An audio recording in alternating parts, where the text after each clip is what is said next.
మొంతా తుఫాన్ కారణంగా కురిసిన భారీ వర్షాలకు హుస్నాబాద్ వ్యవసాయ మార్కెట్లో ధాన్యం తడిసిపోయింది. వరద నీటితో డ్రైనేజీలు పొంగిపొర్లాయి. దీంతో అమ్మకానికి తెచ్చిన ధాన్యం డ్రైనేజీ పాలైంది. వరద నీటిలో కొట్టుకుపోయిన ధాన్యాన్ని చూసి రైతులు కన్నీటి పర్యంతమయ్యారు.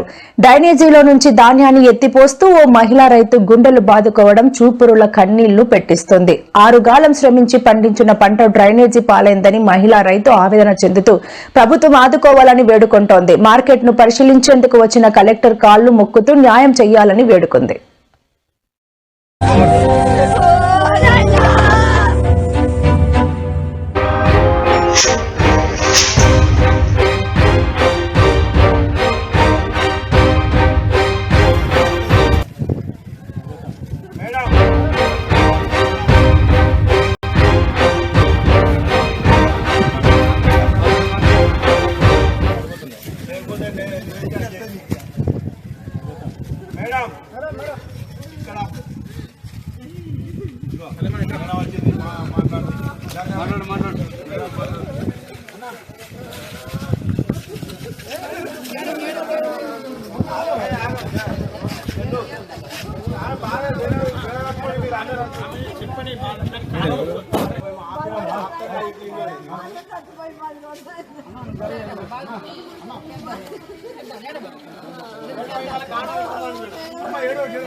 మేడం